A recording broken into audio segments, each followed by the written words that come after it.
Армысыздар, құрметті радио тыңдармандар, эфирде отбасылық Назар ФМ радиосы. Жүргізуші мен Лаура Ерлан қызы, біз қазір түскі шай бағдарламамызды бастаймыз. Құрметті оқырман, көрермен, сіздер білесіздер, түскі шай бағдарламасына біз көптеген пайдалы тақырыптарды талқылаймыз. Ендеше бүгінгі біздің кезекті тақырыбымыз бұл қарыз туралы. Адам болғаннан кейін біз кейде алған ақшамызды, жалақымызды есепсіз жұмсап қалып жатамыз. Еш ойсыз оңды солды шашып қалып, ең соңында қарызға батып жататын, немесе қарыз сұрап жататын күндерімізде болып жатады. Ендеше бүгінгі біздің тақырыбымызда, яғни қарыз алып қайтармай жүргендер мынаны білсін. Яғни адам болғаннан кейін бұл өмірде біз бір-бірімізден қарызға алмай тұрмаймыз.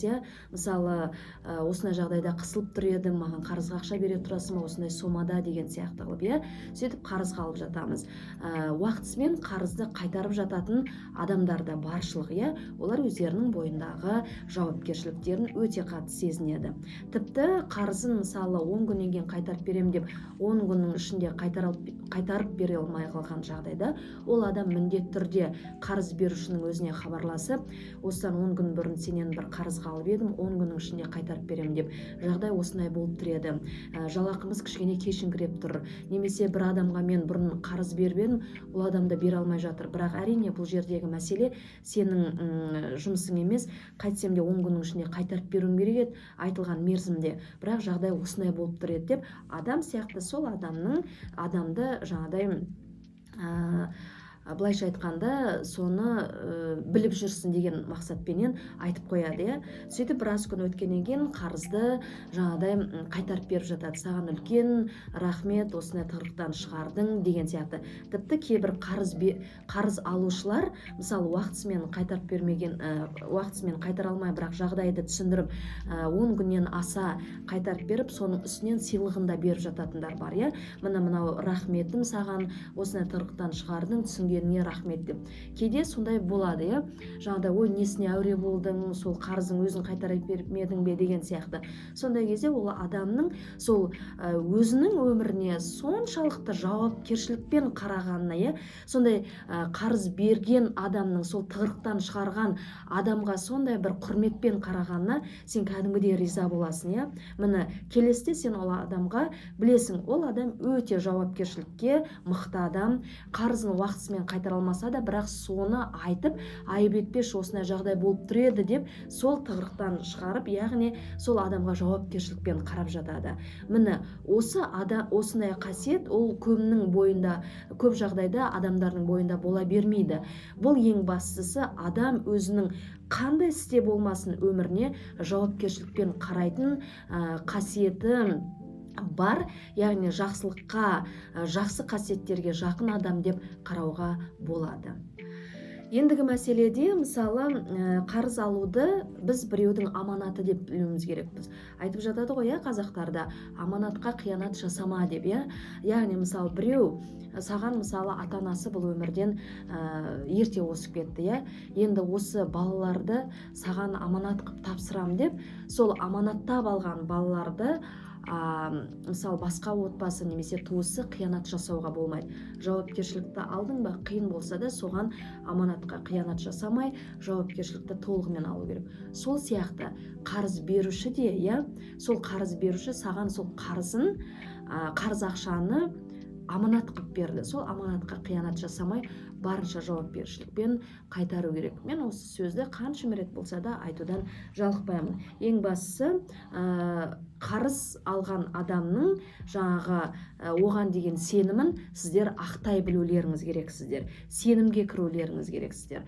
Өйткені адам баласы болғаннан кейін бәріміздің мысалы алда не күтіп тұрғанын білмейміз ғой, сондықтан да осындай жағдайда қарыз берген адамды бағалап, құрметпен қарап, және соның сенімін ақтауға болатындай кәдімгідей қарыз алған адам жауапкершілікті сезіне білген дұрыс.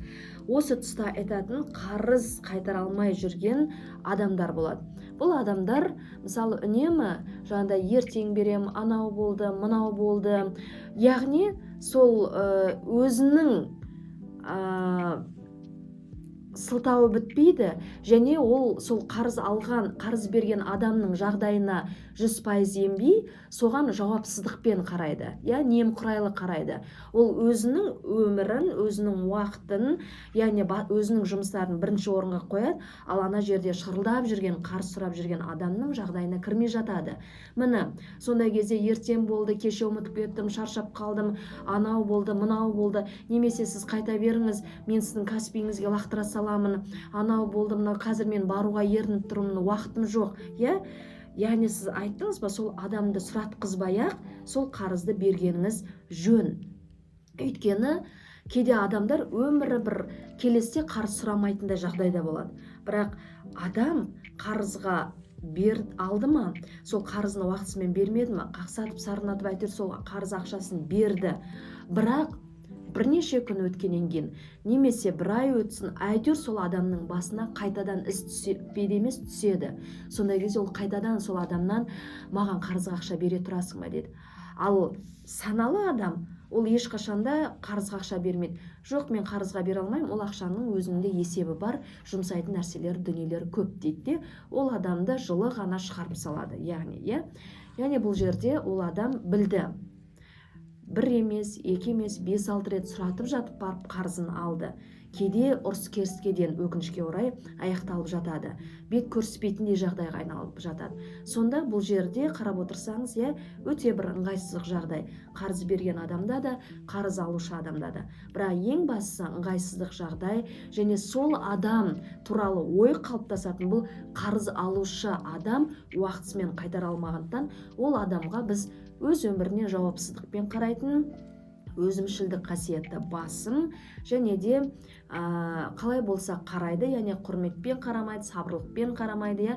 Бұл адам деген қарызға берді ғой, тығырықтан шығарды ғой, қайтсем де уақытын тауып, мен бүгін осы ақшаны қайтарып берейін деген сияқты сондай ойда болу керек. Ал ол адам немқұрайлы қарағандықтан, қойшы сол адамды, бәрібір жауапсыздық, өмірі де, өзі де берекесіз адам екен дейді де, ол адамды ақырындап өзінің өмірінен шеттете бастайды. Сосын осындай адамдар жаңағыдай жауапсыздық қасиеті басым болғандықтан сондай бір ой қалыптасады, қойшы сол адамды деген сияқты қылып. Енді осы тұста айтқым келетіні, кейде қарыз беріп жатамыз. Қарыз берген адам сұрау керек, не жағдай болды, қарыз сұрайтындай басыңа не күн туып жатыр деген сияқты. Сонда білесіз бе, тіпті қарыз берудің де өзінің тәртібі, дұрыс беру әдісі болу керек. Яғни ол қалай? Мысалы, адам шын мәнінде ауырып жатыр, дәрі-дәрмекке ақшасы жоқ. Тұмау да, жөтел де, барлығы да қазір деген қабаттасып, айлығымызды кешіктіріп қалды, сол дәріге ақша таппай жүрмін, міне қаншама ауырып жатқанымда осыдан деп, кейде бір шын мәнінде сен ол адамның жағдайын көріп тұрсың, ауырып жатыр, дәрі-дәрмекке ақша таппай жатыр. Сондай кезде ол адамға жаңағыдай, мен саған қарызға ақша бере тұрайын, кейін жалақыңды алғанда берерсің деп, мысалы қарыз беріп, ол адам бірақ қарызға ақша сұрай алмай жатыр. Біз сондай кезде көмек қолын созсақ, ол артық болмас. Бірақ көріп тұрсыз шын мәнінде. Ал кейбіреулер мысалы сол бір көрсе қызар, ой, бір осы бір алтынға қызығып едім, ана бір киімге қызығып едім. Бір сондай адамдар болады, киімге тойымсыз, затқа тойымсыз, ананы мынаны ала береді, ақшаны еш есепсіз жұмсай береді. Сондай кез мысалы қарызға бере тұрсаң, мен сондай адамдарды өзім білем. Мысалы, ана дүкеннен, сауда үйінен осындай жерден бір киім көріп бердім, соны алмасам болмайды деп. Бірақ қарап отырсаң, өзі квартирада қаңырып жүрген адам. 2-3 баласы бар, қалай асырайым деп жатқанда, ол сонымен мысалы жаңағыдай ақшасын жеткізе алмай тұрған кезде көрсе қыздар болып, каспиретпен болсын, немесе қарызға батып, қарызға маған ақша берші, несиеге алайын десем, мені бұғаттап тастапты, мен қазір қара тізімге енгізіп кеттім, сондықтан мына 40 мыңның киімін қайтсем де алуым керекпін деп, көрсе қыздар тойымсыз адамдар болады. Ондай кезде ол адамның қарызды қайтаруы екі талай. Ондай кезде сен айтасың, жоқ, мен бере алмаймын, ол ақшаның өзінің есебі бар деген сияқты, білмеймін, өзіңіз бір кәдімгідей бере алмайтыныңызды айтуыңыз керексіз. Сондай мысалы жаңағыдай қарыз әне берем, міне берем деп сол ана затты мына затты ала береді иә, сөйтіп жаңағыдай қарызға батып кетеді да, ол адам қайдан сізге қарызды қайтарсын. Міне сондықтан да қарыз берушілер туралы айтқым келеді. Қарыз бергенде де сізде міндетті түрде не жағдай болды, қандай басыңа күн туды, жарайды мен ойланып көрейін деген сияқты барып бірден шешім айтпай, жоқ немесе я бере алам демей, мен ойланып көрейін деп ой елеңізден өткізіп барып, иә, ертең арамызда реніш тумай екен, мен осыған бола қарыз бергенім қаншалықты дұрыс деген сияқты қылып, солай қарызды ойланып барып берген жөн. Енді бұл жерде айтатын тағы да бір мәселе, кейде қарызды берген кезде, мысалы, иә, дәрі-дәрмекке жаңа ауырған адам, иә, қарызға мысалы ақша сұрап жатады 5.000 көлемінде. Сөйтеді де 5.000-ды сіз деген қиып бір жолата бере аласыз ба? Сол жағдайға да дайын болуыңыз керексіз. Мысалы, ол адам 5.000 теңгені қайтара алмайды. Қайтара алмауы мүмкін, әне міне деп. Бірақ сіз іштей сол 5.000 теңгені қарызға беріп тұрсыз, бірақ қайтара алмаған жағдайда мен осы ақшаны қайтсем де қиюым керекпін, бере алмаған жағдайда деген сияқты қылып, мысалы, немесе шын мәнінде сол қарыз алған адам қарызды бере алмай жатады. Басына қиын іс түсті, анау болып қалды, мынау болып қалды, әйтеуір бір қиыннан көз ашпады.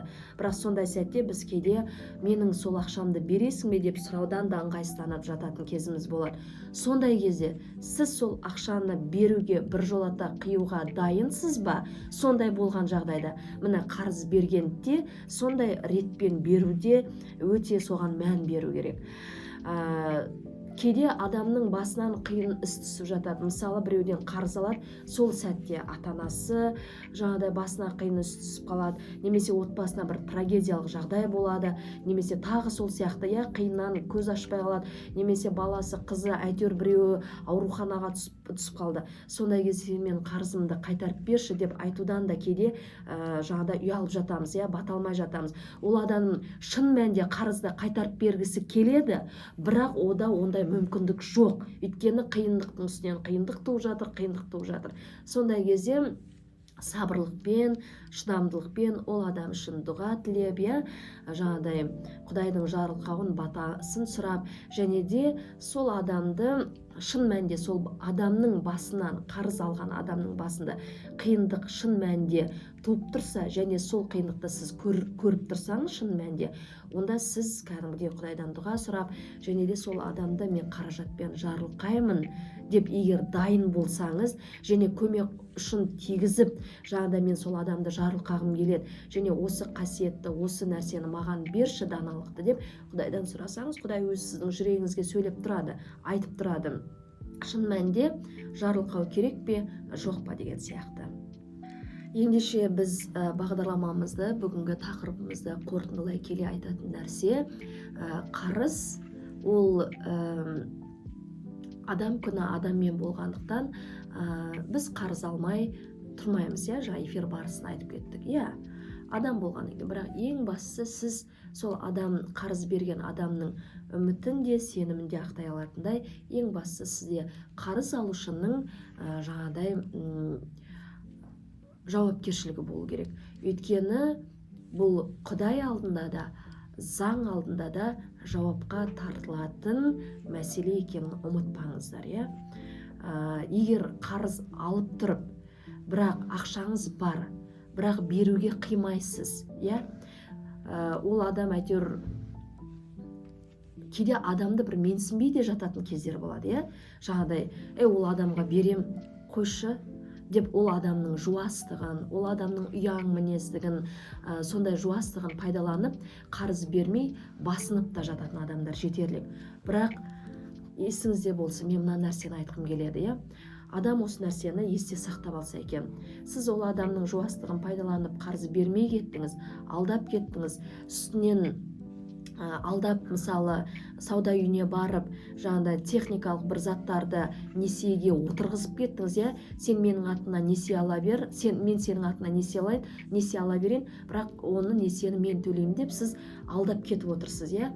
Бірақ әйтеуір ол сіздің бір ұрпағыңызға, сіздің отбасыңызға, жақындарыңызға, немесе өзіңізге әйтеуір соның бір жауаппенен жаңағыдай соған жауап беретін әйтеуір бастарыңызға бір күн туатынын ұмытпаңыздар. Өйткені жылап жүрген адамның Құдай бар екенін ұмытпаңыздар. Құдай ол адамды жарылқар, әйтеуір алдап кетті, өмірінде алданыш сезінді, алданып қалды, Құдай әйтеуір оны бір жеткізер. Бірақ сіздің өміріңізде үнемі бірінен кейін бірі қиындықтар туындай бастайды, бірінен кейін бірі сәтсіздіктер бола бастайды, Мысалы, келе жатып, аяқ асты сізде ақша бар, киіміңіз бар, қарныңыз тоқ, бірақ келе жатып аяқ асты шалынып қалдыңыз, құлап бетпен құладыңыз, тісіңізге зақым келді. Бірақ сіздің қаражатыңыздың барлығы тапқан таянғаныңыз сіздің сол құлаған, содан жарақат алған жараңызға, еміңізге, ауруханаға, дәрі-дәрмекке бәріне кете бастайды. Сол ақшаны берекесімен, өзіңіздің тамағыңызға қол ұшын беріп, біреуге көмектесіп, сол тапқан еңбегіңізді сондай пайдалы жұмсаудың орнына, ол сіздің еміңізге, денсаулығыңызға, немесе тағы бір нәрсеге кетеді деп отырады. Яғни сол тапқан қаражатыңыз берекесіздікпен айналып отырады, берекесіздікке айналады.